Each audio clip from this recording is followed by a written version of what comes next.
तर त्याच्या बाबतीत मला अवश्य सांगावंसं वाटेल की म्हणजे सगळ्यांनाच त्याचं बघितल्यानंतर तो फिजिक त्याचं जे तर मी तर लहान होतो तेव्हा 5 फूट 2 इंच वगैरे असेल आणि तो तेव्हा 6 फूट होता जवळ, असे खांदे असे रुंद खांदे.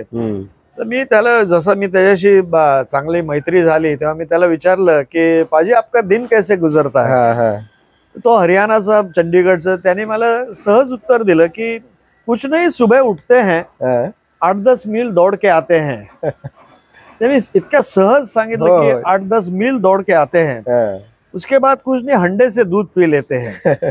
हंडे से दूध पी लेते हैं और फिर कुछ नहीं प्रैक्टिस में निकलते हैं, 2-2.5 घंटा बॉलिंग करते हैं, फिर आके थोड़ा लंच करके थोड़ा रेस्ट करते हैं, फिर से दोपहर में फिर से प्रैक्टिस में निकलते हैं, 2-2.5 घंटा फिर से प्रैक्टिस होती है. पुण्याच्या प्लेयर्सच्या माइंडसेट मध्ये आणि मुंबईच्या त्या प्लेयर्सच्या माइंडसेट मध्ये काय फरक वाटला तुम्हाला? नाही, खूप फरक आहे. मुंबईचा जो क्रिकेटर आहे ना तो त्याच्या रक्तामध्ये क्रिकेट आहे. अच्छा. म्हणजे he walks cricket, he talks cricket, he sleeps with cricket असं मला वाटतं. त्यांना काही गोष्टी शिकवाव्या लागत नाहीत, ते त्या आजूबाजूला बघूनच ते शिकतात. एखाद्या मुंबईच्या क्रिकेटरची जे चालणं आहे ना त्यामध्येच एक ग्रेस असते, त्या चालण्यातच क्रिकेटरची बॉडी लँग्वेज तर ती ग्रेस आहे. ते काही गोष्टी ते सहज करू शकतात, त्यांना शिकवायला लागत नाही. ज्या गोष्टी माझ्या मते भारतात इतरत्र कुठेही तुम्ही जा तिथे शिकवायला लागते. भांडारकर सरांकडे मी वयाच्या साधारण 16व्या वर्षी मी गेलो. ओके. आणि बॅटिंग मध्ये त्यांचं म्हणजे खरंच त्यांच्या इतकं डीप नॉलेज असलेला मी कोच फार म्हणजे बघितलेला नाही अजून. ओके. आणि काय वेगळं पण होतं सरांचं, म्हणजे त्यांचं वेगळेपण म्हणजे कसं होतं की ते बॅट्समन बघितल्यानंतर त्याच्या काय ज्या चुका होतात ते लगेच ओळखू शकत होते, हेरू शकायचे ते चुका आणि त्याच्यावरती ते सोल्युशन द्यायचे. आणि त्यांना ते परफेक्शन आवडायचं, प्रत्येक गोष्टीमध्ये परफेक्शन त्यांना आवडायचं. आणि पहिलीच मॅच आम्ही एअर इंडिया अगेन्स्ट खेळत होतो, टाइमशील्ड बी डिव्हिजन. आम्ही तेव्हा ह्याच्या पीजे हिंदू जिमखान्यावर. ओके. आणि मला त्या दिवशी ताप पण आला होता, सॅटर्डे संडे, पण सॅटर्डे मला ताप आला आणि नंतर तो म्हणजे टायफॉइड झाला होता मला. पण त्या टायफॉइड मध्ये मी सेंचुरी केली आणि पहिलीच मॅच होती. एअर इंडियाला चांगली टीम असेल. एअर इंडियाची टीम चांगली होती, विक्रम दत्त वगैरे होते, अशोक वाडेकर, चांगली टीम होती. आणि मी 100 केले तिथे आणि बर्फीसाठी. आणि ती मॅच बघायला नेमके प्रकाश पालेकर टाटा स्पोर्ट्स क्लबचे सेक्रेटरी होते, क्रिकेट सेक्रेटरी, तर ते होते आलेले तिकडे. त्यांनी बघितलं मला बॅटिंग करताना आणि मी सेंचुरी केलेली त्यांनी पाहिली आणि त्यांनी काही दिवसांनी मला तिथे बोलवून घेतलं. मग टाटासाठी ऑफर दिली आणि टाटाची ऑफर मला मिळाली. आणि एकदा तेच कॅप्टन असताना 85-86 सीझनला आम्ही सगळ्यांनी मिळून ठरवलं की आपण आता बॅटिंग करूया. टॉस जिंकला तर टॉस जिंकून बॅटिंग करू, कारण ते बॅटिंगचे 4 पॉइंट्स, 300 रन केल्या तर 4 आणि परत सेकंड इनिंगला. तर त्याने आम्ही हिशोब केला की 2 वेळा बॅटिंग करून आपण पॉइंट्स जास्त मिळू. मुंबईची टीम 2 वेळा आउट करणं अवघड होतं. तर म्हटलं आपण बॅटिंग करून पॉइंट्स मिळू. तर पहिल्या दिवशी बॉल जरा चांगला सीम झाला, तिथे फ्रेश विकेट होती आणि प्रदीप कासलीवाल आणि राजू लेले त्यांनी जी सुंदर बॉलिंग टाकली. त्यांनी प्रदीप कासलीवाल आउटस्विंग टाकायचे. ब्युटिफुल त्यांनी स्पेल टाकले आणि आमचा 5 आउट 44. अच्छा. मी नॉन स्ट्रायकर होतो आणि 11वी ओव्हर होती. 3 विकेट कासलीवालनी काढल्या एकाच ओव्हरमध्ये आणि तिन्ही चांगल्या बॉलला काढल्या. म्हणजे बॅट्समनचं काय तो तसं म्हणजे अनप्लेबल, चांगला बॉल मूव्ह होऊन गेले आणि आउट झाले. मी म्हटलं आता मी कॅप्टन आणि मी टॉस जिंकून बॅटिंग घेतली आणि 11व्या ओव्हरला 5 आउट 44 आहे. मी म्हटलं मलाच काहीतरी करायलाच पाहिजे, नाही तर मी उत्तर काय देणार. मी टॉस जिंकून बॅटिंग घेतले तर मी उत्तर काय देणार ना याला. आणि मग मी त्या दिवशी म्हणजे माझ्याशीच काहीतरी बोललो मी आणि बॅटिंग केली. 125 केला मी त्या दिवशी. माझ्या म्हणजे जे काय 15-16 सेंचुरीज आहेत सगळ्या ह्याच्यामध्ये फर्स्ट क्लास मध्ये, त्यातली ती एक वन ऑफ द बेस्ट म्हणता येईल. नमस्कार, मी सुबोध मयुरे. आजच्या आपल्या गोष्ट चॅम्पियनशिपच्या नव्या भागात आपलं स्वागत. आज मी पुण्यात आलो आहे आणि आपल्यासोबत आहे आजचे आपले चॅम्पियन, महाराष्ट्राचे माजी कर्णधार मिलिंद गुंजाळ सर. गुंजाळ सर नमस्कार, वेलकम गोष्ट चॅम्पियनशिप मध्ये. नमस्कार. आपली जर्नी आपल्याला जाणून घ्यायची आहे, पण खास करून इथे आवर्जून सांगावं असं वाटेल की महाराष्ट्रात 3 क्रिकेट संघटना आहेत. म्हणजे मुंबई क्रिकेट संघटना, महाराष्ट्र क्रिकेट संघटना ज्याचं मुख्यालय पुण्यामध्ये आणि विदर्भ क्रिकेट संघटना जिचं मुख्यालय नागपूरमध्ये आहे. पण यामध्ये मुंबई क्रिकेट संघटनेनं आपला वेगळा ठसा उमटवलेला आहे आणि तो कायम राखलेला आहे. त्यासाठी वेगवेगळी कारणं आहेत. खडूस वृत्ती ही मला वाटतं त्याचं महत्त्वाचं कारण असेल. पण पुण्याचं पण काहीतरी वेगळं पण आहे, विदर्भाचं पण काहीतरी वेगळं पण असेल. तर या सर्वांबद्दल आपल्याला चर्चा करायची आहे. तुमची जर्नी जाणून घ्यायची आहे. तुम्ही क्रिकेटपटू कसे झालात, त्यानंतर एक एक टप्प्यावर क्रिकेटला तुम्ही दिलेलं योगदान खूप मोठं आहे आणि त्या संदर्भातच सर्वप्रथम मला विचारावं असं वाटतं की सगळ्यांकडे घरून प्रोत्साहन मिळतं, तर आपल्याला घरून किती प्रोत्साहन मिळालं होतं लहानपणी? कारण बऱ्याच जणांना घरून तेवढं प्रोत्साहन मिळत नाही, पण ते वाट काढत असतात. तुमच्या बाबतीत नेमकी काय परिस्थिती होती? नाही, मी त्या बाबतीत खूप भाग्यवान होतो. कारण 1 वर्षाचा मी होतो तेव्हापासून वडिलांनी मला क्रिकेटची बॅट आणून दिली. अरे वा. आणि ते स्वतः मला बॉलिंग टाकायचे. बाबा खेळायचे क्रिकेट? वडील खेळायचे, LIC मधून खेळायचे. आणि फार काही कॉम्पिटिटिव्ह असं नव्हतं, पण गंमत आवड होती. आणि त्यांनी मला 1 वर्षाची असताना बॅट मला आणली आणि मग ते बॉल टाकायचे, मी खेळायचो. आणि त्यांनी माझ्यामध्ये क्रिकेट ओळखलं, बघितलं असेल. आणि मला आठवतंय की मी 3-3.5 वर्षाचा होतो तेव्हा 62 साली बहुतेक तिथे पोलीस ग्राउंड वरती टेड डेक्स्टरची टीम आली होती. एक मॅच तिथे झाली होती आणि त्याचं तिकीट काढून मला वडिलांनी दिलं होतं. 3-3.5 वर्षाचा मी होतो आणि मी ती मॅच बघितली होती. तर तेव्हापासून मला त्यांनी असं जिथे कुठे चांगली मॅच असायची तर तिथे मला ते घेऊन जायचे. त्यांची LICच्या मॅचला मला ते घेऊन जायचे. आणि मी पहिल्यांदा ग्राउंडवर उतरलो ते त्यांचे प्लेयर्स कमी होते म्हणून मी तिथे फिल्डिंग केली होती. LICच्या मॅच साठी मी फिल्डिंग केली होती. आणि तशी मी खूप लहान होतो तेव्हा, मला वाटतं मी 5वी-6वी मध्ये असेल तेव्हा मी फिल्डिंग केली होती. त्यांनी मला क्रिकेटसाठी खूप म्हणजे प्रोत्साहन दिलं. जे जे मला लागलं ते त्यांनी मला प्रोव्हाइड केलं. परिस्थिती नसताना सुद्धा त्यांनी म्हणजे मुंबईला जाऊन मी 11वी मध्ये असेल त्यावेळेस, 11वी-12वी मध्ये म्हणजे first year college, junior college, तर तेव्हा मेहताब स्पेशल म्हणून बॅट्स असायच्या मेट्रोच्या इथे. तर त्याचं सुद्धा म्हणजे मी वडील माझ्याबरोबर आले होते आणि ती बॅट आम्ही तिथे विकत घेतली होती. मला आठवते 225 रुपयाची बॅट होती ती. आणि त्यांनी आम्ही पुण्याहून जरी गेलो तरी त्यांनी 5 रुपये सुद्धा कमी केले नव्हते. आणि ती क्वालिटी चांगली, उत्तम क्वालिटी असायची. बहुतेक प्लेयर्स कडे ती बॅट असायची मेहताब स्पेशल. खूप जण अजूनही वापरतात, मला वाटतं वसीम वगैरे पण वापरायचे. खूप चांगली ते मॅन्युफॅक्चर आतमध्ये बनवायचे आणि बाहेर ते विकायचे. अशरफ म्हणून M अशरफ ते बॅट. म्हणजे असं वडिलांनी मला कधी कुठल्या गोष्टीला कमी केलं नाही म्हणजे. आणि त्यांची शिस्त खूप होती. म्हणजे मी रात्री 10च्या आत झोपलं पाहिजे, TV बघायचा नाही, सिनेमे बघायचे नाहीत किंवा असे अनेक गोष्टींबाबत ते पर्टिक्युलर होते. आणि त्यांनी मला खूप एनकरेज केलं. आणि जे काय मी करू शकलो क्रिकेटमध्ये ते त्यांचं योगदान खूप मोठं आहे. बरोबर, त्या गोष्टींचा खूप फायदाही झाला असेल, शिस्त असेल किंवा चांगल्या सवयी लागण्याची आवश्यकता असेल. पण मग शाळेत क्रिकेट होतं? शाळेमध्ये आमच्या नूतन मराठी विद्यालय, आमचं शाळेची खूप चांगली टीम असायची. आणि SSPMS बरोबर आमच्या नेहमी फायनल्स व्हायच्या. त्यांची पण टीम चांगली असायची. मधुर रेगे त्यांचे कोच होते. आमच्याकडे राजाभाऊ ओक कोच असायचे. आणि आम्ही फायनलला नेहमी यायचो. आणि मी तेव्हा लहान बुटका होतो, माझे वडीलही तसे उंचीला कमी होते, आई पण कमी, मी सुद्धा लहान होतो शाळेमध्ये. पण नंतर थोडीशी उंची वाढली, मी प्रयत्न केला रनिंग बिनिंग करून बरंचसं. पण त्यावेळेस लहान होतो तर ते मी लेग स्पिन चांगली टाकायचो. आणि तेव्हा बुटका होतो, ती फ्लाईट चांगली यायची आणि त्याला मला विकेट्स खूप मिळायच्या. मी चांगला बॉलर होतो तेव्हा. मला आठवते की SSPMS चा आम्ही एकदा 17 ऑल आउट केला फायनलला. फक्त 17? आणि मी 2 रन मध्ये 5 विकेट्स घेतल्या होत्या. Very good. मी तेव्हा 8वीत होतो.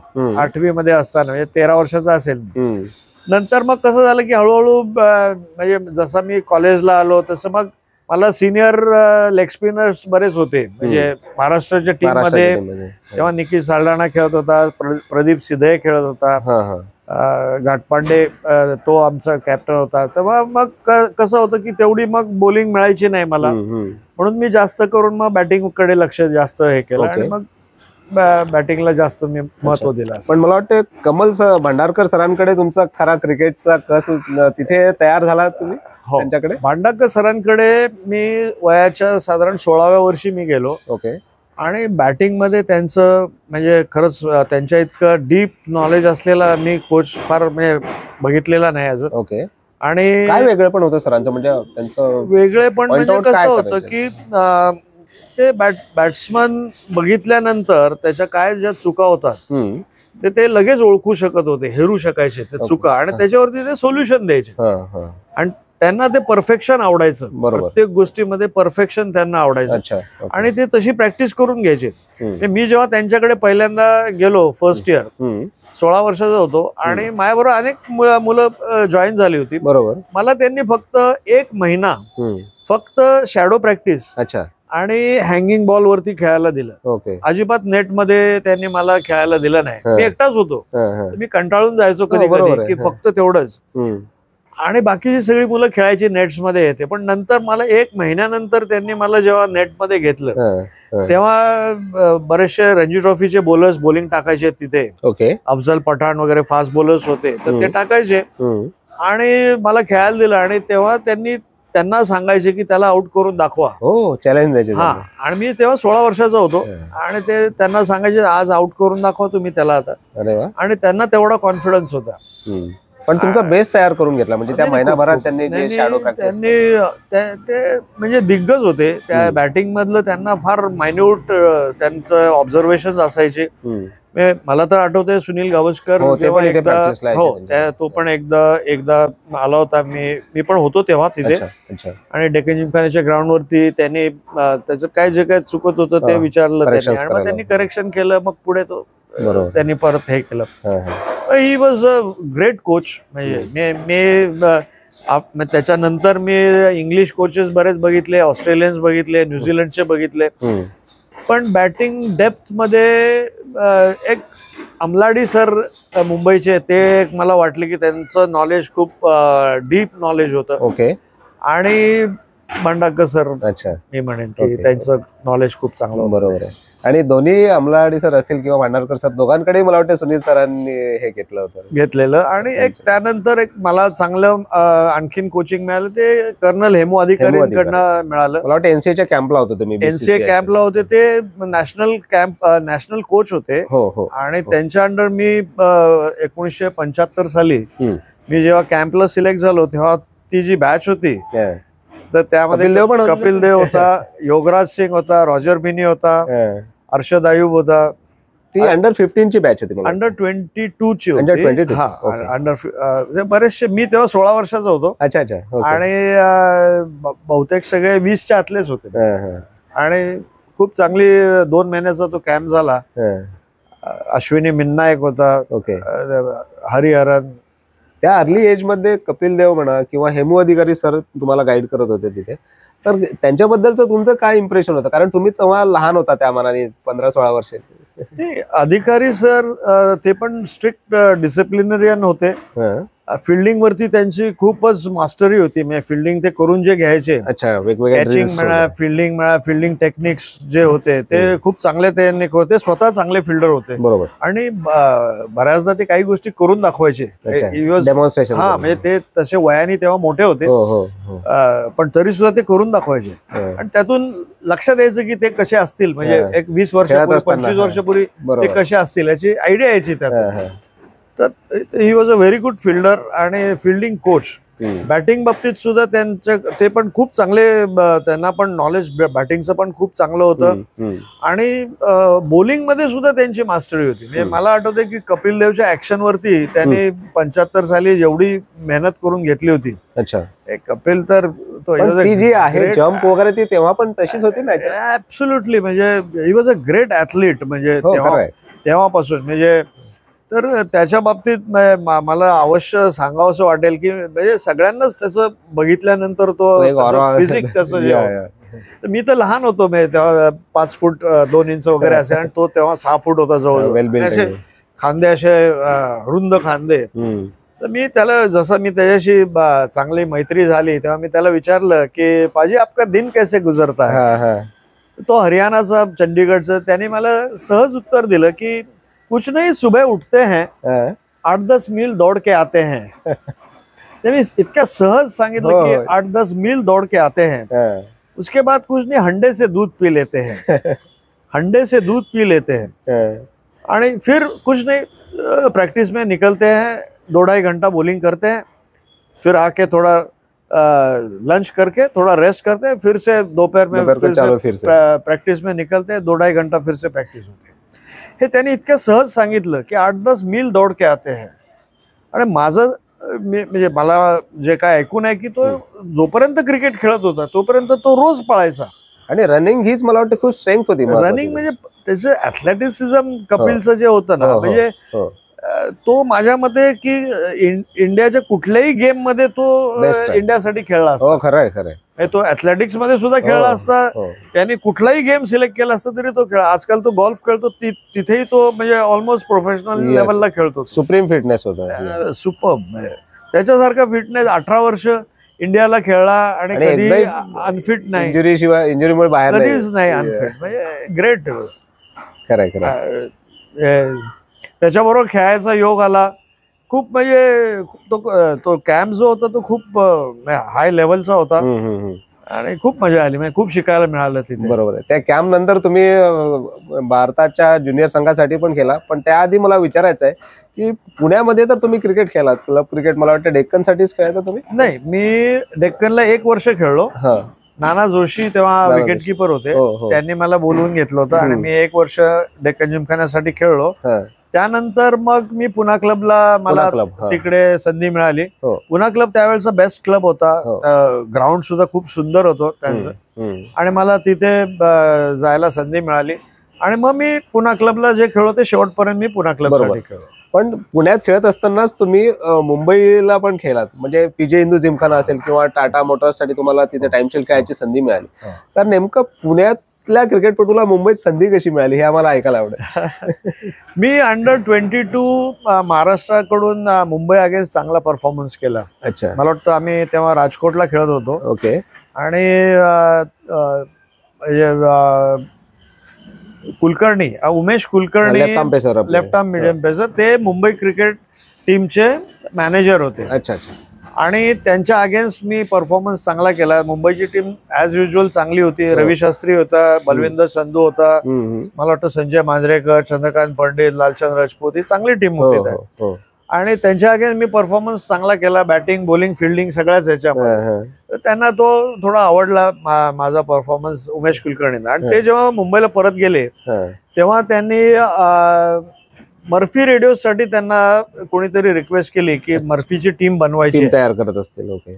तर त्यासाठी तुम्ही बनवा असं त्यांना सांगितलं. तर त्यांनी मला त्याच्यामध्ये एक बोलवून घेतलं. आणि मी तेव्हा लास्ट इयर कॉलेजला होतो आणि मी शिकत होतो BSc SP कॉलेजला. आणि मला त्यांनी बोलवून घेतलं. मला म्हटलं असं असं हे आहे. मी म्हटलं सर मला फक्त लास्ट इयरला आहे. ते म्हटलं तू येऊन फक्त खेळायचं आहे, आपण शनिवार रविवार मॅचेस ज्या असतील तेवढ्या, जेव्हा जेव्हा मॅचेस असतील तेव्हा तू येऊन खेळ.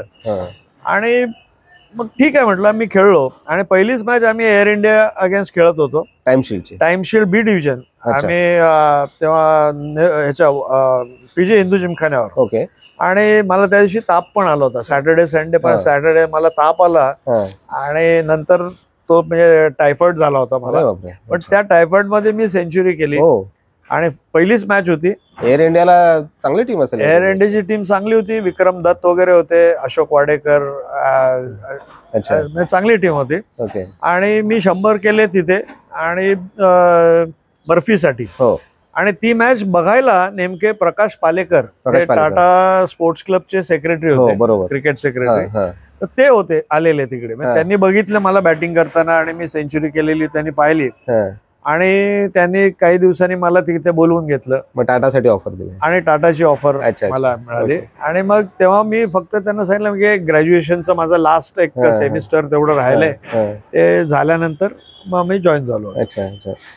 टाटासाठी जेव्हा जॉईन झाला होता मग टाइमशील्ड मध्ये सगळ्या दिग्गजांसोबत किंवा त्यांच्या विरुद्ध खेळण्याची संधी मिळाली असेल, जे टेस्ट प्लेअर होते सगळे, दिलीप सर असतील, सुनील सर असतील, तो अनुभव कसा होता? नाही, माझ्यासाठी तर ती खूप मोठी गोष्ट होती, खूपच मोठी गोष्ट. मिलिंद सर पण होते टाटाला? होते. नाही, मी जेव्हा पहिली मॅच खेळायचं म्हणजे मला ते कसं तरीच वाटत होतं की मी कोणत्या लोकांबरोबर खेळणार, कारण रामनाथ पारकर आणि आपले दिलीप सर, नाही दिलीप नंबर 3 होता, 3 किंवा 4 होता, सुधीर नाईक. सुधीर नाईक आणि रामनाथ पारकर ओपनिंग बॅटिंग करायचे. 3 नंबर मी खेळलो. अच्छा. आणि 4 नंबर दिलीप खेळला. म्हणजे तिन्ही चौघे टेस्ट प्लेअर होते सगळे. त्यांच्यामध्ये मला खेळायला मिळालं.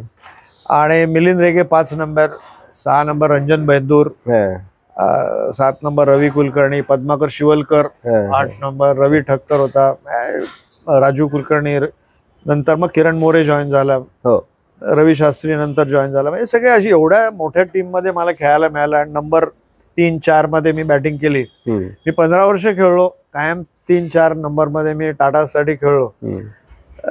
खूप मोठी गोष्ट होती माझ्यासाठी, पुण्याहून जाऊन तिथे खेळायला मिळणं आणि त्या पोझिशन मध्ये खेळायला मिळणं, आणि तसा परफॉर्मन्सही होत गेला.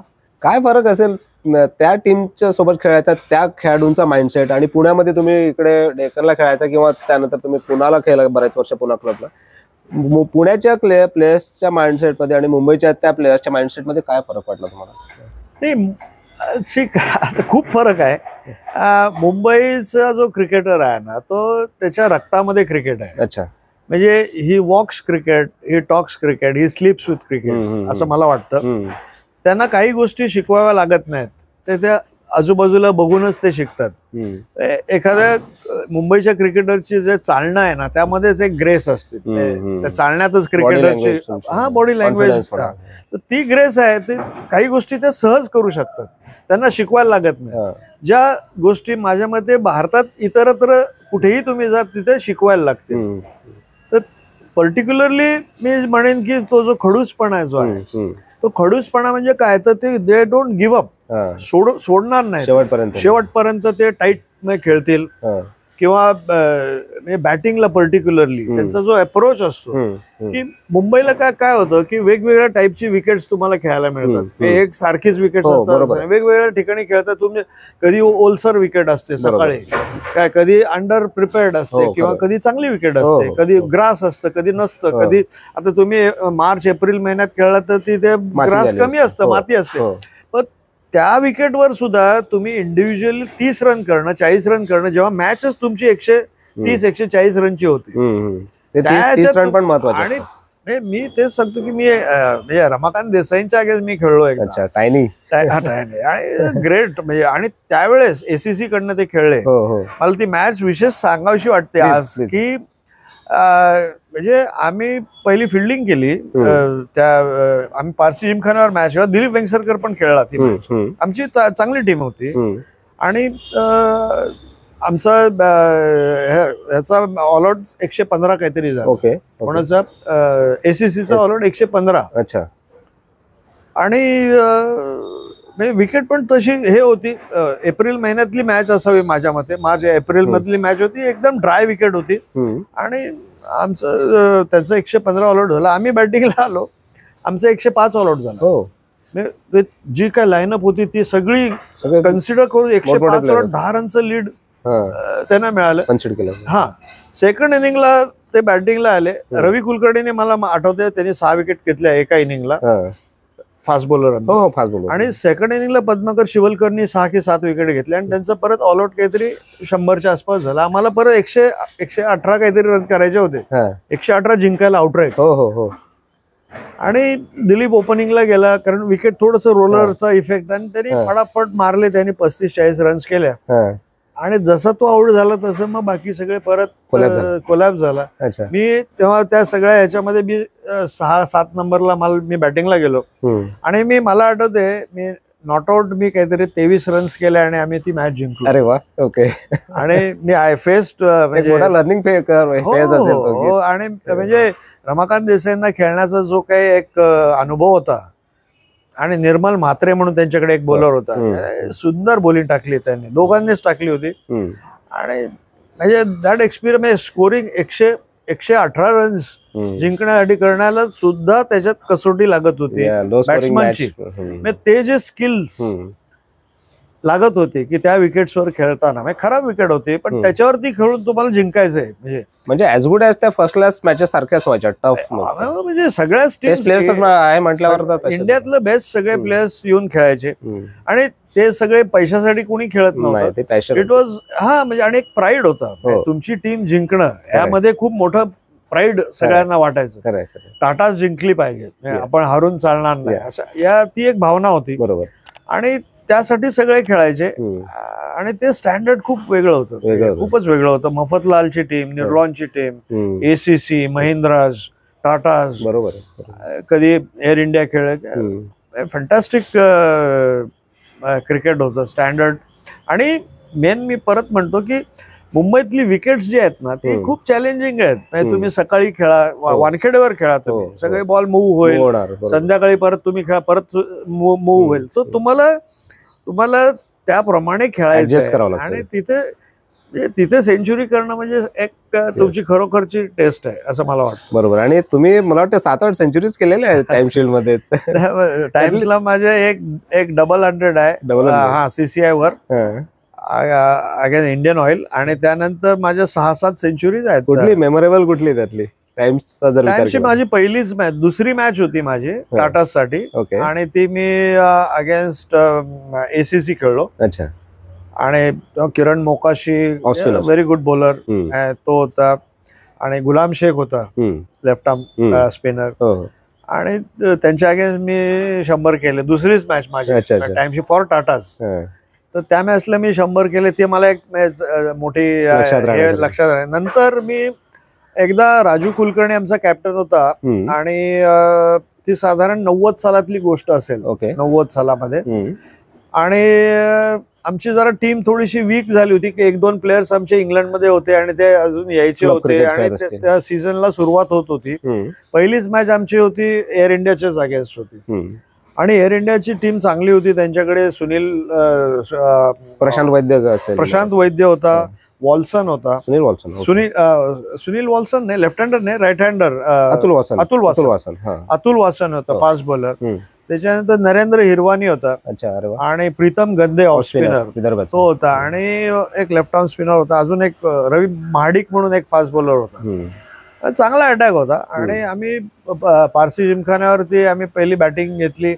मी राजूला म्हटलं आपण बॅटिंग थोडी वीक आहे, पण पहिली बॅटिंग करून घेऊ, थोड्याशा रन झाल्या तर आपण त्यांचे प्रेशर टाकता येईल असं. आणि मी 180 रन्स केले त्या मॅचला पारसी जिमखान्यावर. That was one of my memorable innings. कुणी जास्ती आमच्याकडे बॅटिंग नव्हती पण मी जतीन परांजपेने 97 केलं आणि मी 180 केलं. आणि त्या अटॅक समोर केल्या अटॅक चांगलाच होता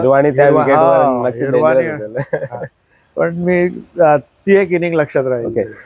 त्याचबरोबर कांगाली पण तुम्ही खेळलात, मला वाटतं PJ हिंदू जिमखानाकडनं. कांगालीच्या विकेट्स तर अजूनच जास्त टफ असतात. तो अनुभव कसा होता मुंबईत कांगाली खेळण्याचा? मला वाटतं इथे टाइमशील्ड त्याच पिरियडच्या दरम्यान होते व्हायच्या. टाइमशील्ड नाही, इथे आमच्या इन्व्हिटेशन लीग होते. आम्ही जून जुलै मध्ये इथे सुरुवात व्हायची इन्व्हिटेशन लीगला आणि 10-1 मॅचेस आम्ही खेळायचो आणि त्यातल्या एखाद दुसरी वॉशआउट व्हायची पण 8-9 मॅचेस आम्हाला मिळायच्या खेळायला. त्या सुद्धा वेट विकेट वरती आम्ही खेळायचो.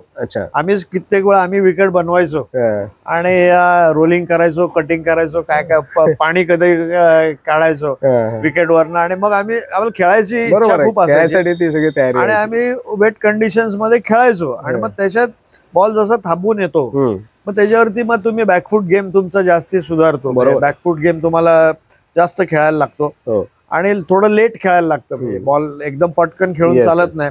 तर हे खूप चांगला अनुभव असतो. बॅट्समननी वेगवेगळ्या विकेट्स वरती खेळावं हे माझं वैयक्तिक मत आहे. आणि म्हणजे मॅटिंग विकेटवर सुद्धा खेळावं त्याने, कारण मॅटिंग वरती सुद्धा बॉल वरती येतो थोडा, तुम्ही पटकन पुढे जाऊ शकत नाही. बॅकफूट बॅटिंग वर जास्त टफ चांगला होता. बॅकफूट गेम तुम्ही सुधारायचा असेल तर तुम्ही मॅटिंग वरती खेळावा. तर तो एक चांगला हे आहे. टर्फ विकेट्स वरती तर नंतर मग मुवमेंट आली किंवा हे सगळ्या गोष्टी येतात. वेगवेगळ्या विकेट्सवर खेळायला पाहिजे सगळ्यांनी. तो अनुभव कसा होता कांगा लीगचा? कांगा लीगला काय झालं, एक वर्ष पुण्यामध्ये पाऊस जास्त होता आणि बऱ्याचशा मॅचेस आमच्या वॉशआउट होत होत्या. मग तेव्हा मी ठरवलं की आपण ह्या वर्षी कांगा लीग जाऊन खेळू, हे नको खेळायला. म्हणजे एक वर्ष मी गेलो आणि सर्व मॅचेस मी रात्री ट्रॅव्हल करायचो. म्हणजे शनिवारी रात्री मी आमची इथं रात्रीच्या ट्रेननी, नाईट ट्रेन असायची, ती सकाळी 6:30ला विटीला पोहोचायची. मी त्या ट्रेननी जायचो आणि डायरेक्ट मी हिंदू जिमखान्याची मेंबरशिप मला मिळाली होती. आणि तेव्हा आमच्याकडे शरद हजारे होते, त्यांनी मला विकेट किपर त्यांनी मला हिंदू जिमखान्याची मेंबरशिप. विकेट किपर होते. हो, एका टेस्ट मॅच साठी भारतीय संघात आले होते चेन्नईला, पण दुर्दैवाने संधी नाही मिळाली त्यांना. He was great. तर त्यांच्यामुळे मला हिंदू जिमखान्याला हे मिळाली होती मेंबरशिप. आणि मग मी खेळायचो तिथं जाऊन, तिथेच आंघोळ करायचो आणि मॅच खेळायचो. आणि मॅच संपली की परत रिटर्न जायचो. हो. आणि त्या वर्षी पांडुरंग साळगावकर सुद्धा महाराष्ट्रात, तोही खेळला हिंदू जिमखाना. आणि त्या वर्षी आम्ही जिंकलो. अच्छा, त्या वर्षी आम्ही कांगा लीग जिंकलो. हिंदू जिमखान्याची गोष्ट असेल मला वाटतं. त्यानंतर 30-35 वर्षांनी, आता 2-3 वर्षांपूर्वी पुन्हा जिंकलो. करेक्ट. पण सर, असं कधी मनात आलं नाही की आपण मुंबईत एवढा चांगला परफॉर्मन्स करतोय, रन्स करतोय छान, आणि तेही मोठमोठ्या लोकांसमोर, की ज्यांच्या समोर परफॉर्मन्स करणं हीच एक मोठी पावती असते म्हणजे तुमच्या क्रिकेटला. तर कधी मुंबईकडनं खेळायची संधी मिळेल किंवा ते विचारतील असं कधी मनात आलं होतं? नाही, मला काही लोक तेव्हा म्हटले होते की तू मुंबईकडून खेळ किंवा काय असं तसं, पण असं नाही वाटलं. कसं होतं की तेव्हा बाकीच्या पण जबाबदाऱ्या होत्या. म्हणजे वडिलांची माझ्या ट्रान्सफर बाहेर झाली होती. मी, माझी लहान बहीण आणि आई, आम्ही एवढेच इथे राहायचो. ते सोडून मी परत जायचं आणि मग ते नाही जमलं. तेव्हा ती मानसिकता नव्हती. म्हणजे इतकं इझी पण नव्हतं. आमचे कोणी मुंबईत तसे रिलेटिव्ह नव्हते किंवा राहायची सोय होईल किंवा काय असं, या सगळ्याच गोष्टी होत्या. आणि म्हणजे मुंबईच्या अगेन्स्ट जी बेस्ट टीम आहे, त्या बेस्ट टीमच्या अगेन्स्ट तुम्ही जर परफॉर्म केलं तो जास्त क्रेडिटेबल किंवा म्हणजे मला कायम तेच होतं की मुंबईने इतक्या वेळा रणजी ट्रॉफी जिंकलेली, तर त्यांच्या अगेन्स्ट आपण परफॉर्म करून दाखवायचं, तरच तुम्हाला रेकग्निशन मिळणार. आणि तो परफॉर्मन्स केला पण तुम्ही महाराष्ट्रासाठी. मुंबईच्या अगेन्स्ट बऱ्याच चांगल्या इनिंग्स केल्यात. रणजी ट्रॉफी मध्ये महाराष्ट्रासाठी पदार्पण करण्यापूर्वी मला वाटतं तुम्ही भारतासाठी खेळलात, अंडर-22 साठी, बरोबर? हो, under twenty two India, under twenty two versus West Indies match झाली होती. कोल्हापूरला की पुण्यातच झाली? अच्छा, ओके. ती मॅच मी कॅप्टन होतो. तुम्ही लीड केली? हो, ती लीड केली मी. श्रीकांत होता आणि अर्षद अयूब आणि हे लोक खेळले होते. आणि सगळे दिग्गज होते वेस्ट इंडिजच्या टीम मध्ये. मार्शल वगैरे? मार्शल होता. मी मार्शललाच आउट झालो, LBW. अच्छा. आणि मार्शल होता, होल्डर होता, होल्डर कॅप्टन होता त्या मॅचला. ओके. आणि चांगली टीम होती सगळी. पण रणजी ट्रॉफी खेळण्यापूर्वी मार्शलला तुम्ही फेस करत होता. हो. तर काय विचार आले असतील तेव्हा मनात? तेव्हा हेल्मेट पण नव्हते त्यावेळेस. हेल्मेट नव्हते, काय नव्हते, पण ही वॉज क्विक. आणि हे खेळायला मजा तर आली, म्हणजे प्रश्नच नाही. ते चांगलेच. त्याची पण मला वाटतं पहिलीच टूर होती. हो का? मार्शलची पहिलीच टूर होती. मजा आली खेळायला. आणि त्यानंतर मग महाराष्ट्राचा जो रणजीचा प्रवास सुरू झाला, त्यानंतर तुम्ही मला वाटतं 10-15 वर्ष खेळला महाराष्ट्रासाठी, लीड पण केलंय तुम्ही महाराष्ट्राला. तर हा किती समाधानकारक होता तुमचा ऍज अ क्रिकेटर महाराष्ट्राचा रणजी प्रवास? नाही, समाधान तर आहे. 15 वर्ष खेळलो, म्हणजे सगळ्या मिळून एक 5,500 रन्स केल्यात, 14-15 सेंचुरीज आहेत, आणि 100+ माझे कॅचेस आहेत फर्स्ट क्लास क्रिकेटमध्ये. तर सॅटिस्फॅक्टरी हे होतं. आणि त्यात मुंबईच्या अगेन्स्ट जे 100 केले होते ते किती सॅटिस्फॅक्टरी होते? मुंबई अगेन्स्ट काय होतं, मी तेच एक स्वतःला सांगायचो की मुंबई एवढी चांगली टीम आहे, त्यांच्या अगेन्स्ट जर परफॉर्म केलं तरच तुला काहीतरी रेकग्नाइज करतील लोक, नाही तर नाही करणार. तर आणि तसं होतं, कारण मुंबईच्या टीम मध्ये सगळे जे खेळायचे, गावस्कर, वेंगसरकर, संदीप पाटील, रवी शास्त्री, सगळेच एवढे मोठे मोठे प्लेयर्स होते. बरोबर. मग त्यांच्या अगेन्स्ट जेव्हा तू परफॉर्म करशील तेव्हाच तुला काहीतरी रेकग्निशन मिळेल, असं एक हे होतं. आणि त्यामुळे वानखेडेवरती मी 2 सेंचुरीज केल्या. एकदा तेच कॅप्टन असताना 85-86 सीझनला आम्ही सगळ्यांनी मिळून ठरवलं की आपण आता बॅटिंग करूया, टॉस जिंकला तर टॉस जिंकून बॅटिंग करू, कारण ते बॅटिंगचे 4 पॉइंट्स, 300 रन केले तर 4 आणि पर सेकंड इनिंगला. तर त्याने आम्ही हिशोब केला की 2 वेळा बॅटिंग करून आपण पॉइंट्स जास्त मिळू. मुंबईची टीम 2 वेळा आउट करणं अवघड होतं. तर म्हटलं आपण बॅटिंग करून पॉइंट्स मिळवू. तर पहिल्या दिवशी बॉल जरा चांगला सीम झाला, तिथे फ्रेश विकेट होती आणि प्रदीप कासलीवाल आणि राजू लेले त्यांनी जी सुंदर बॉलिंग टाकली, त्यांनी प्रदीप कासलीवाल आउटस्विंग टाकायचे. हो, ब्युटिफुल त्यांनी स्पेल टाकले आणि आमचा 5 आउट 44. अच्छा. मी नॉन स्ट्रायकर होतो आणि 11वी ओव्हर होती. 3 विकेट कासलीवालनी काढल्या एकाच ओव्हरमध्ये आणि तिन्ही चांगल्या बॉलला काढल्या. म्हणजे बॅट्समनचं काय तो तसं म्हणजे अनप्लेबल, चांगला बॉल मूव्ह होऊन गेले आणि आउट झाले. मी म्हटलं आता मी कॅप्टन आणि मी टॉस जिंकून बॅटिंग घेतलीये आणि 11व्या ओव्हरला 5 आउट 44 आहे. मी म्हटलं मलाच काहीतरी करायलाच पाहिजे, नाही तर मी उत्तर काय देणार. मी टॉस जिंकून बॅटिंग घेतले तर मी उत्तर काय देणार ना याला. आणि मग मी त्या दिवशी म्हणजे माझ्याशीच काहीतरी बोललो मी आणि बॅटिंग केली. 125 केला मी त्या दिवशी. माझ्या म्हणजे जे काय 15-16 सेंचुरीज आहेत सगळ्या ह्याच्यामध्ये फर्स्ट क्लास मध्ये, त्यातली ती एक वन ऑफ द बेस्ट 100 म्हणता येईल. मला वाटतं एक डबल 100 पण आहे 200 मुंबई अगेन्स्ट पुण्यात केली मी. ती सिच्युएशन वेगळी होती. पुण्यात कसं होतं की देवधर सरांचं आमच्या 100वे वर्ष होतं आणि आम्ही जर ती मॅच जिंकतो तर आम्हाला नॉकआउट मध्ये जरा थोडी इझी मॅचेस होत्या असं. आणि नेमकं माझ्याकडनं 1-2 कॅचेस सुटले, 2-3 असेच हाफ चान्सेस इकडून तिकडून गेले आणि मुंबईने 515 केला. आणि तेव्हाही दिलीप खेळला होता, सगळे खेळले, सगळी टीम होती. विनोद कांबळी खेळला त्या मॅचला. आणि माझ्या नावावरती बरीच टीका झाली माझी आणि पेपर मधनं हे त्या सगळीकडे माझ्याबद्दल आरडाओरडा झाला.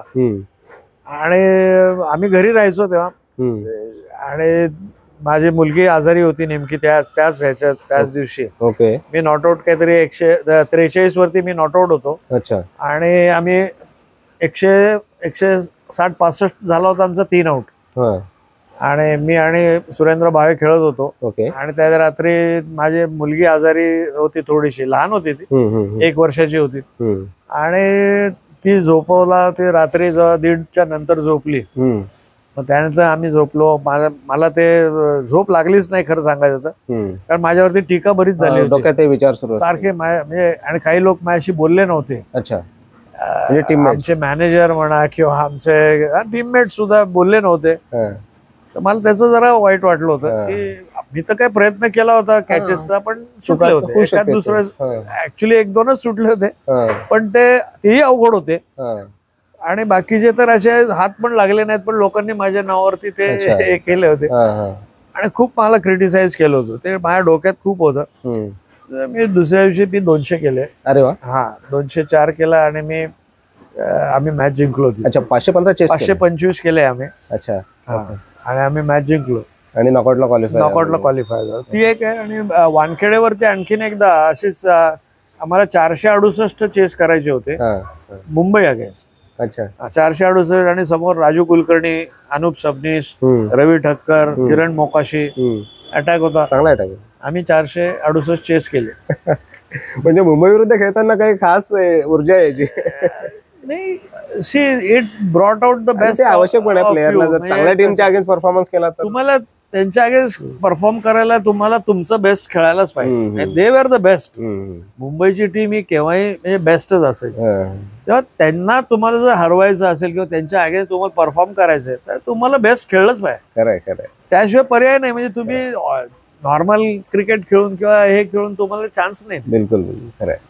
पण सर रणजीचा परफॉर्मन्स झाला, मुंबईच्या विरुद्धचा झाला, पण जसा तो वेस्ट इंडिजला अंडर-22 ला तुम्ही खेळला होता, तसंच मला वाटतं इंडिया ए टीम नसेल पण युथ टीम म्हणून अनऑफिशियल टेस्ट तुम्ही खेळला होता झिम्बाब्वे विरुद्ध झिम्बाब्वेमध्ये. ती पण एक आठवणीतली मॅच असेल नक्कीच. 1984 साली यंग इंडिया टीम झिम्बाब्वेला गेली होती.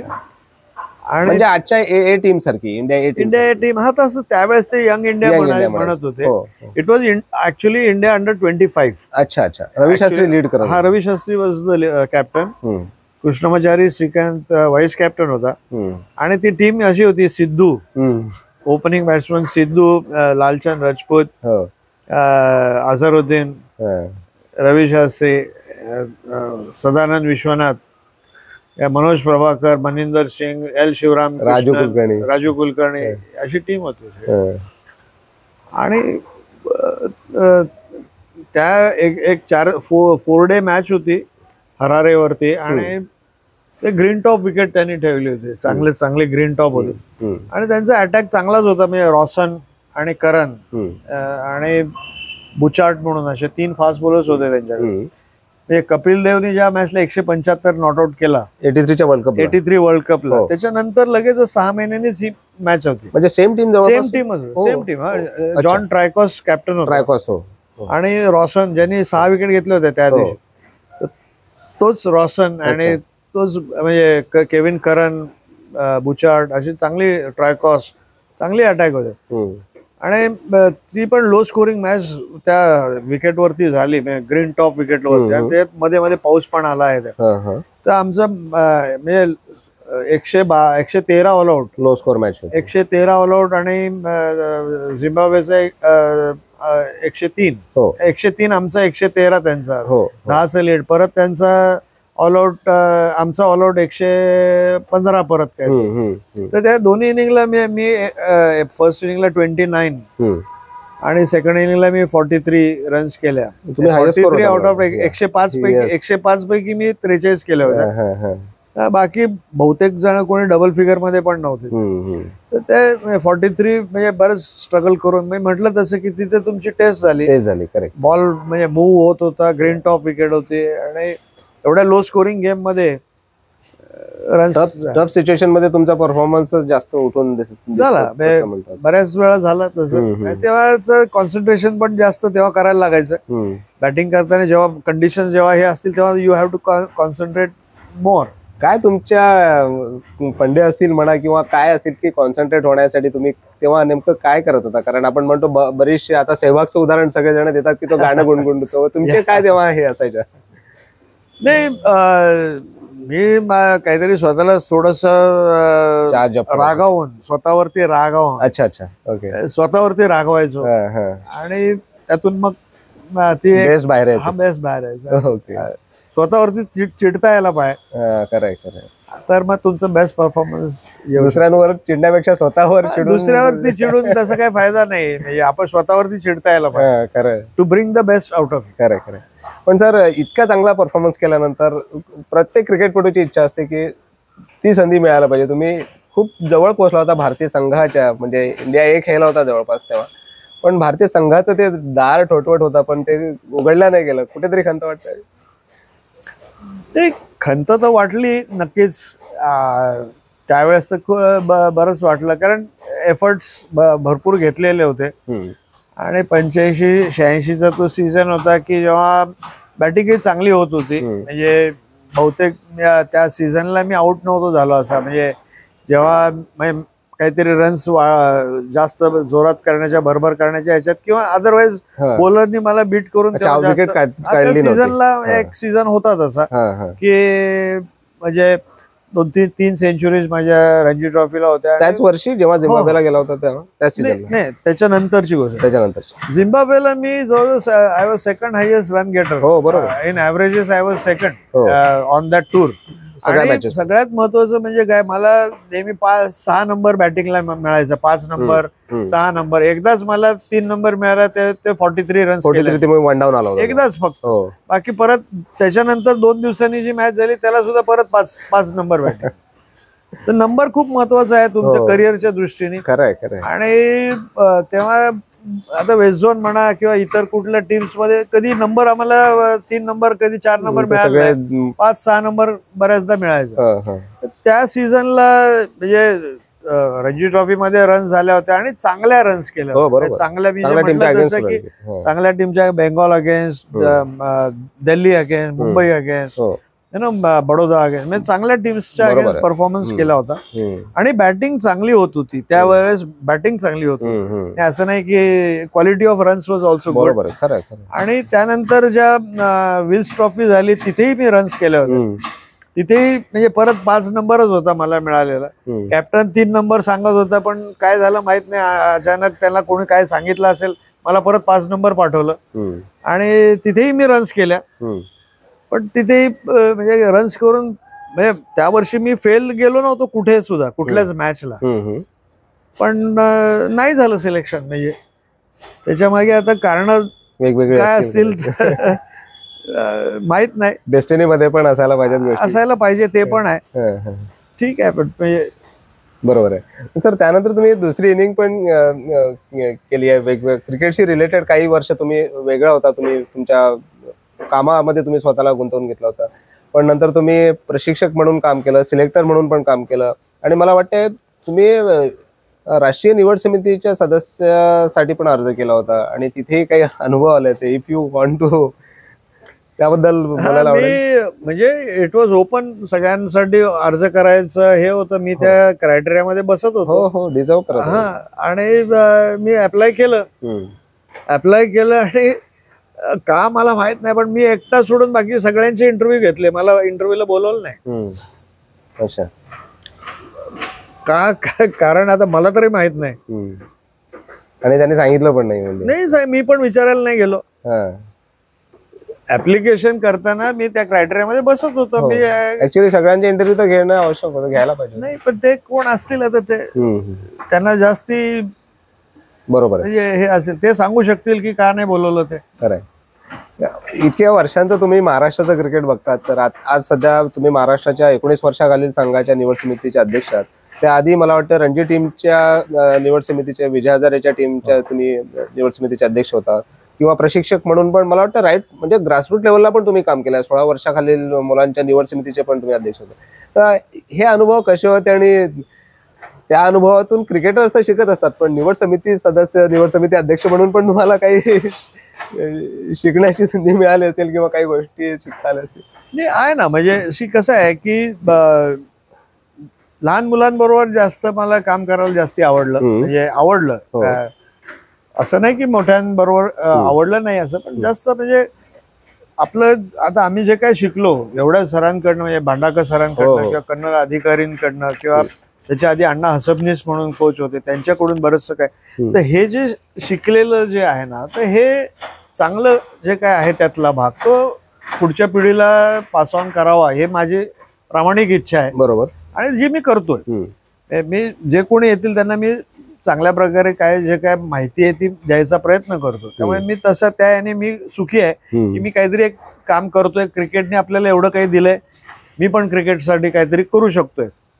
सिलेक्शन मागच्या वर्षीपासून मी अंडर-19ला 2 वर्ष आता झाली, मागच्या वर्ष आणि ह्या वर्षी सिलेक्टर आहे. मागच्या वर्षी महाराष्ट्राने पहिल्याच वर्षी, माझ्या पहिल्याच वर्षी आम्ही विनू मनकर ट्रॉफी जिंकलो, आणि मला वाटतं ती 17 वर्षानंतर जिंकलो. 17 वर्षानंतर आम्ही जिंकलो. म्हणजे काहीतरी अचीव केलं. आणि त्याच्याही पेक्षा मला सॅटिस्फॅक्शन कशामध्ये मिळालं, तर आमचे 7 प्लेयर्स हे ऑल इंडिया लेवलला कॅम्पला बोलवले गेले. इंडिया अंडर-19ला खेळता येतो. आणि त्यातले 2 मागच्या वर्षी इंडियासाठी खेळले, अंडर-19, आणि ह्या वर्षी 3 जण खेळले. बरोबर. त्याच आम्ही जे सिलेक्ट केले त्या मुलांपैकी 2 जण इंडियाला खेळले मागच्या वर्षी, आणि ह्या वर्षी 3 जण खेळले. Very good. 5 जण आमचे इंडियाला खेळले, रेकनिंग मध्ये आले, आणि 7 जण आमचे इंडिया कॅम्प साठी सिलेक्ट झाले, which is I think good. हे मला त्यांनी खूप बरं वाटलं या गोष्टींनी, आणि सॅटिस्फॅक्शन बरंच मिळालं. सिलेक्शन करणं तसं सोपं नाहीये, कारण एवढं महाराष्ट्र खूप मोठा आहे. बरोबर. बरेच खेळाडू खेळत असतात, ऍस्पायरिंग असतात, परफॉर्मन्सेस सुद्धा बरेचसे असतात. मग त्यातून तुम्हाला हे वेगवेगळ्या प्रकारे त्याला तुम्ही हे लावून, क्रायटेरिया लावून किंवा त्यांची चाचणी घेऊन त्याला सिलेक्ट करायचे. आम्ही एक गोष्ट केली की सिलेक्शन करताना आम्ही कोणाचंही नाव बघितलं नाही, किंवा कुठला क्लबचं आहे, डिस्ट्रिक्टचं आहे, का कुठल्या अकॅडमीचं आहे हे न बघता आम्ही त्यांची नावं आमच्याकडे नव्हतीच. म्हणजे अशा आम्ही डोळ्यांनी बघून जे आवडतील ते मुलांना हे करून आम्ही ती नावं सिलेक्ट केली. नंबर सिस्टीम काय होती? मला वाटतं पहिल्यांदा प्रयोग झाला. ते आम्ही हे केलं होतं की त्यांना चेस्ट नंबर्स लावून आम्ही त्यातून आम्ही नंबर्स वाईज मुलं सिलेक्ट केली. म्हणजे आडनाव बघायचंच नाही, आडनाव, आणि आम्हाला क्लब नको, तो कुठला आहे माहित नाही, नाव सुद्धा माहित नको आम्हाला, काही संबंधच येत नाही. आम्ही फक्त नंबर्स बघितले आणि त्याप्रमाणे सिलेक्ट केले. त्याचे रिझल्ट पण दिसलेत. हा म्हणजे रिझल्ट येतीलच ना. म्हणजे तुम्ही शेवटी काय जेन्युइन हे केलं, प्रामाणिकपणे काम केलं. प्रामाणिकपणा हा जास्ती महत्वाचा आहे त्याच्यामध्ये. जोपर्यंत तुम्ही तुमच्या कामाशी प्रामाणिक आहात, तुम्ही काही कराल, काही जे काय काम करताना त्याच्याशी तुम्ही प्रामाणिक राहिलात तर नक्की तुम्हाला रिझल्ट मिळतील. मला आठवते सर, म्हणजे तुम्ही खेळत होता त्यानंतरच्या काळातली गोष्ट असेल. मी पण औरंगाबाद, आजचा संभाजीनगर आहे, त्यांच्याकडनं जसदनवाला वगैरे खेळायचो. इक्बाल वगैरे आमच्या टीम मध्ये असायचा. अच्छा. आणि त्या काळात महाराष्ट्राच्या टीम मध्ये डिस्ट्रिक्टचे फक्त 2च प्लेयर्स असायचे, एक इक्बाल सिद्दीकी आणि मिलिंद कुलकर्णी, दोघं पेसर होते, फास्ट बॉलर, कोल्हापूरचा. बाकी सगळे पुण्याचेच असायचे. डिस्ट्रिक्टच्या प्लेयर्सला तेव्हा तेवढं महत्व कदाचित मिळायचं नाही, किंवा त्या संधीच मिळत नव्हत्या. जसदनवाला 1-2 मॅचेस मिळत असतील, पण तुम्हाला सिलेक्टर म्हणून हे, कारण डिस्ट्रिक्टचं क्रिकेट खूप वाढलेलं आहे मला वाटतं महाराष्ट्रात, तर त्यांच्याकडे कसं बघता तुम्ही? कारण सचिन दस सारखा मला वाटतं उस्मानाबाद वरून आला असेल, किंवा पुण्याच्या बाहेर पण खूप क्रिकेट वाढलंय. नाही, क्रिकेट आता सगळीकडे वाढलेलं आहे, त्यात काही वाद नाही. इव्हन पूर्वी सुद्धा आम्ही खेळत असताना, म्हणजे साधारण 80 ते 90 या काळामध्ये, तिथलं मी नक्की सांगू शकतो की जास्त करून बॉलर्स हे डिस्ट्रिक्ट प्लेसेस कडनं जास्त यायचे. बरोबर. म्हणजे आणि त्याला काही कारण असतील. म्हणजे एक तर त्यांचं फिजिकली ते स्ट्रॉंग असे डिस्ट्रिक्ट प्लेसेसला, आणि दुसरं एक गोष्ट म्हणजे तितकी कदाचित विकेट्स तिथे तेवढी चांगली बनत नसावीत. अच्छा. बऱ्याचशा डिस्ट्रिक्ट प्लेसेसला आजही विकेट्स मॅटिंग विकेट्स असतील. तर बॉलर्स हे चांगले, म्हणजे तुम्ही अनेक लिस्ट खूप मोठी आहे की जे याच्या अनवर शेख, जे आता महाराष्ट्राचे great fast bowler, Pandurang Shalgaon district कडनं, अफजल पठाण वाईचे, त्याच्यानंतर विठ्ठल जोशी सांगलीचे स्पिनर, त्याच्यानंतर मिलिंद कुलकर्णी घ्या, इक्बाल सिद्दीकी, त्याच्यानंतर रमेश हजारे घ्या, आणखी सुद्धा आहे श्रीकांत मुंडे पण मला वाटतं नांदेडचा, तो पण आहे. लेफ्ट आर्म स्पिनर आमचा राय म्हणून एक होता, तोही नाशिकचा. अच्छा. असे भरपूर खेळ, संकलेचा पण नाशिकचा होता, संकलेचा नाशिकचा. भरपूर खेळ आहे. म्हणजे बॉलर्स बहुतेक जास्त करून डिस्ट्रिक्ट कडनं यायचे. तुम्ही म्हणता तसं त्या फिजिकमुळे असेल, किंवा तिथलं जे ऍटमॉस्फिअर असेल. बॅटिंगला कसं लागतं की बॅटिंगला थोडासा तुम्हाला अनुभव लागतो. बऱ्याच तुम्हाला खेळायला लागतं. तुम्ही खेळून खेळून खेळून खेळून तुम्हाला रन्स कशा बनवायच्या, तेवढ्या ऑपॉर्च्युनिटीज मिळणं ते आहे. ते लॅकिंग होतं डिस्ट्रिक्ट.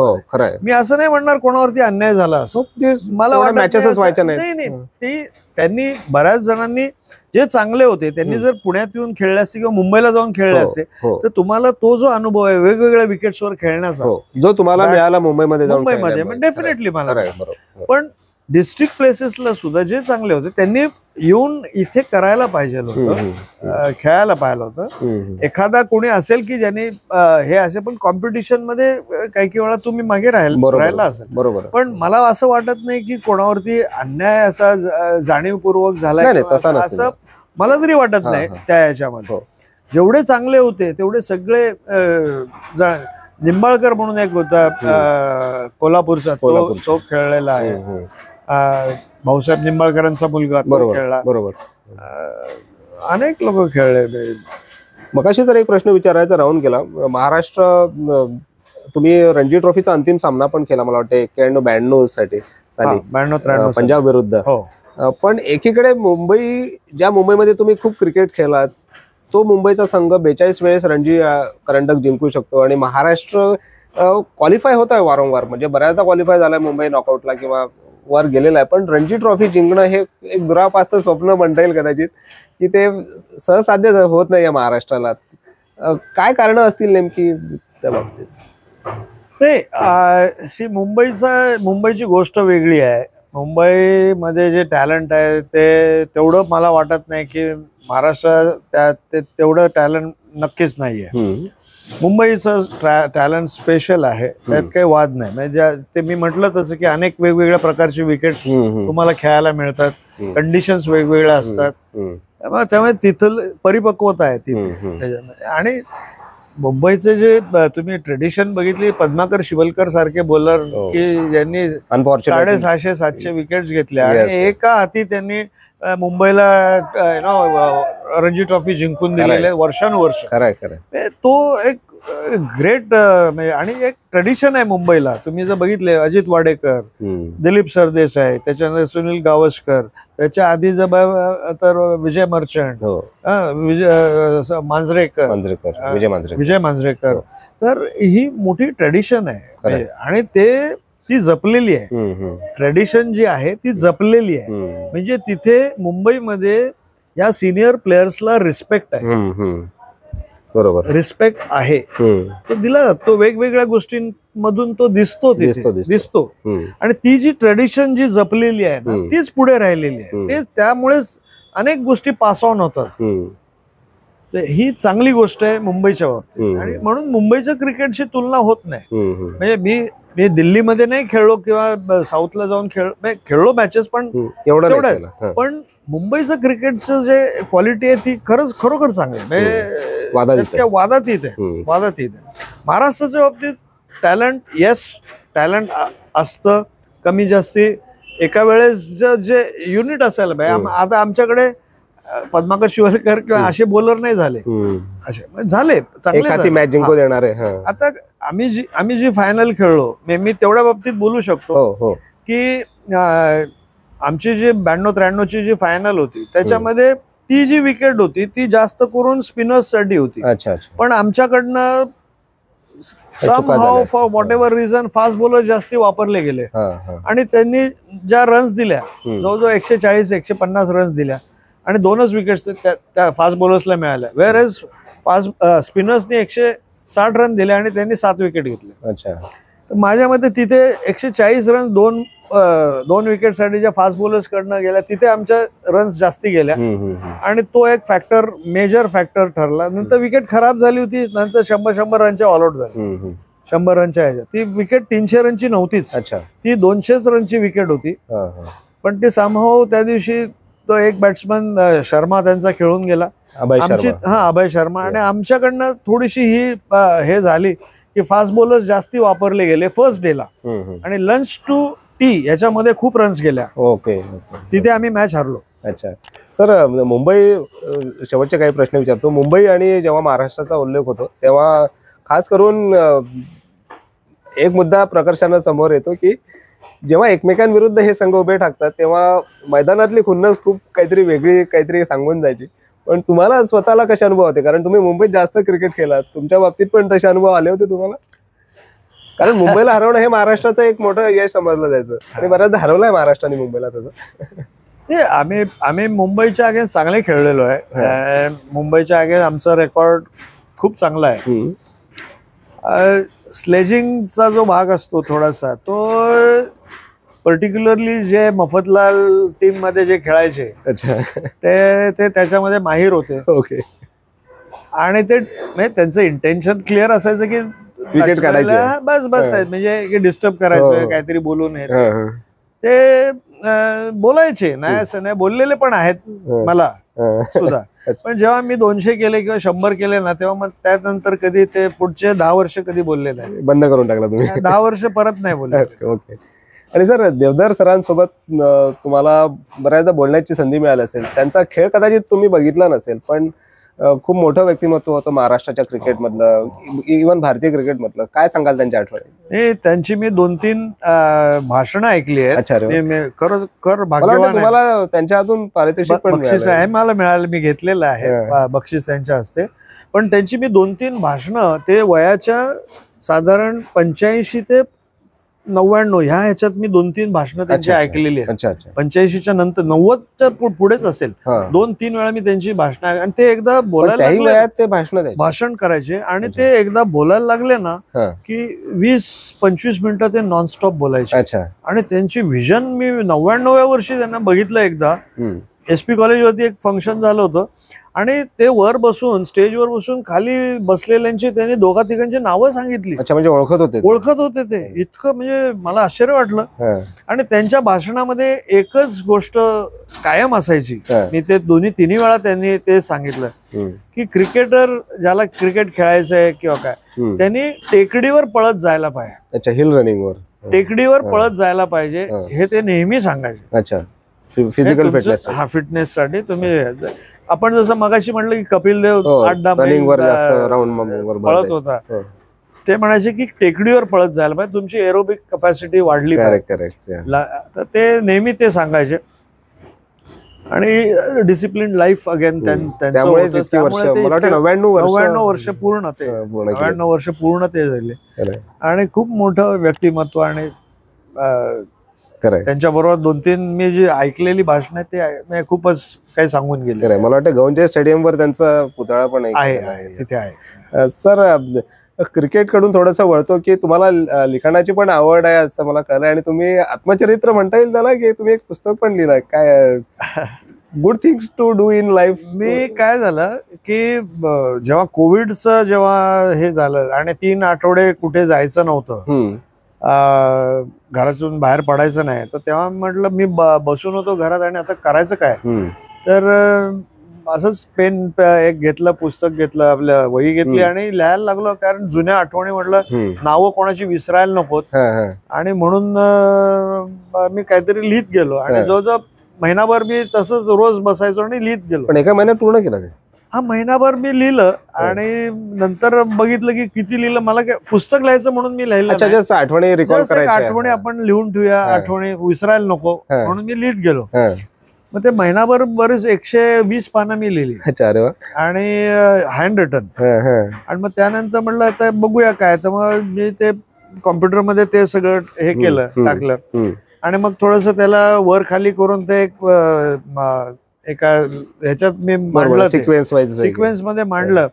आणि म्हटलं बघूया आता हे किती, मला काही त्याची कल्पना नव्हती. मग मी असंच अप्रोच झालो, कुठे कुठे काय काय करत शेवटी एक पुस्तक त्यातून तयार झालं, better things to do in life. असं म्हणजे माझ्या वडिलांनी ते मला सांगितलं होतं की तू इकडे काही गोष्टींमध्ये वेळ घालवू नकोस, better things to do in life. अच्छा, हे त्यांचं वाक्य होतं. ते पुस्तकाला मी तेच त्यांचं हे तेच वाक्य मी. ओके. आणि एक शेवटचा प्रश्न की महाराष्ट्राचं आजचं जे क्रिकेट दिसतंय, खास करून जे वयोगटातलं असेल, ऋतुराज तर आहेच, म्हणजे तो संधी पण मिळेल, भारतीय संघात आला पण आहे 1-2 वेळेस. पण ऋतुराज व्यतिरिक्त तुम्ही महाराष्ट्राचं क्रिकेट, सध्याचं क्रिकेट कसं बघता की जे भारतीय संघाकडनं खेळू शकतील, पोटेन्शियल क्रिकेटर्स कोणाकडे बघतात? पोटेन्शियल मी एवढा अजून स्टडी केला नाही सिनियर टीमचा. मी ज्युनियर टीम मध्ये मी बघतोय तर चांगलं टॅलेंट आहे त्याच्यामध्ये चांगलं. मागच्या वर्षी सचिन दास इंडिया अंडर-19 कडून खेळला.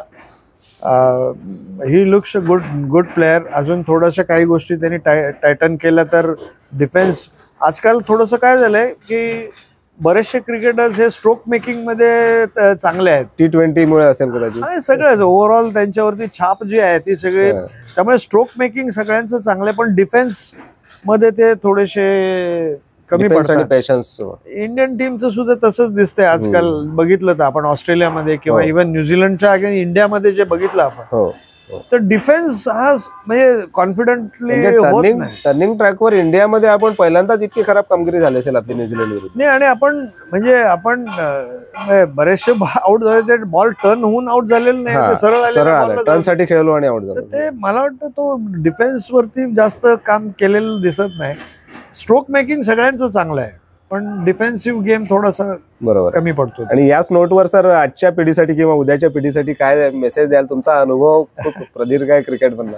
नाही, अनुभव माझं एक वैयक्तिक मत असं आहे की लहान मुलांनी आणि एस्पायरिंग क्रिकेटर्सनी पहिलं लॉंग ड्युरेशन क्रिकेट जे आहे त्याच्याकडे जास्ती लक्ष द्यावं. ओके. त्यातून तुम्ही तुम्ही चांगलं कराल म्हणजे तुमचा बेसही चांगला होईल.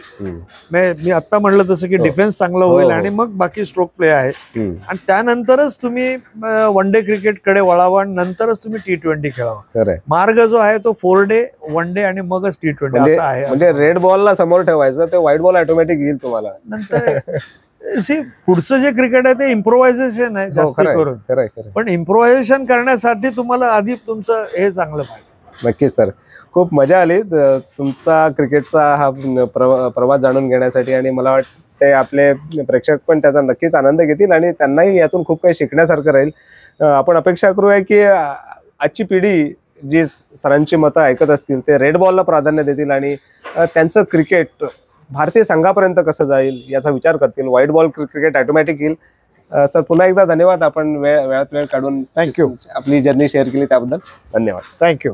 तर पुढील रविवारी पुन्हा भेटूया एका वेगळ्या आणि आगळ्या वेगळ्या व्यक्तिमत्वाची, वेगळ्या चॅम्पियनची त्यांची गोष्ट जाणून घेण्यासाठी. तोपर्यंत नमस्कार.